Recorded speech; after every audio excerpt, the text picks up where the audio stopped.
ఢిల్లీలోని ఉద్యోగ్ భవన్ కు బాంబు బెదిరింపు వచ్చింది. శక్తివంతమైన పేలుడు పదార్థాలతో దాడి జరగనుందంటూ భారీ పరిశ్రమల మంత్రిత్వ శాఖ కార్యదర్శికి అడ్రస్ చేస్తూ ఈమెయిల్ బెదిరింపు వచ్చింది. దీంతో ఒక్కసారిగా ఉద్రిక్త వాతావరణం తలెత్తింది. సిఐఎస్ఎఫ్ బలగాలు వెంటనే రంగంలోకి దిగాయి. ఆయా కార్యాలయాల్లోని సిబ్బందిని బయటకు పంపించి క్షుణ్ణంగా తనిఖీలు చేపట్టాయి. అయితే ఎలాంటి అనుమానాస్పద వస్తువులు కనిపించకపోవడంతో అంతా ఊపిరి పీల్చుకున్నారు.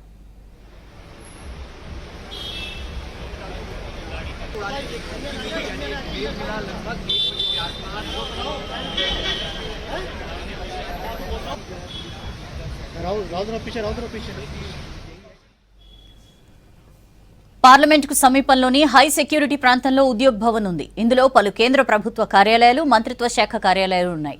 భారీ పరిశ్రమల శాఖకు సంబంధించిన నివాసాలున్నాయి. తాజాగా ఉద్యోగ్ భవన్ కు బాంబు బెదిరింపు మెయిల్ రావడంతో భద్రతను మరింత కట్టుదిట్టం చేశారు.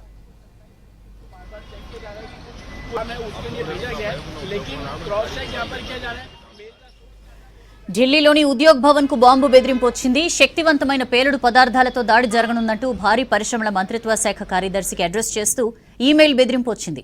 దీంతో ఒక్కసారిగా ఉద్రిక్త వాతావరణం తలెత్తింది.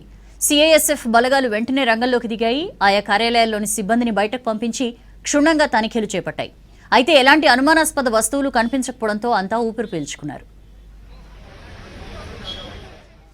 పార్లమెంటుకు సమీపంలోని హై సెక్యూరిటీ ప్రాంతంలో ఉద్యోగ్ భవన్ ఉంది. ఇందులో పలు కేంద్ర ప్రభుత్వ కార్యాలయాలు, మంత్రిత్వ శాఖ కార్యాలయాలు ఉన్నాయి. భారీ పరిశ్రమల శాఖకు సంబంధించిన నివాసాలున్నాయి. తాజాగా ఉద్యోగ్ భవన్ కు బాంబు బెదిరింపు మెయిల్ రావడంతో భద్రతను మరింత కట్టుదిట్టం చేశారు.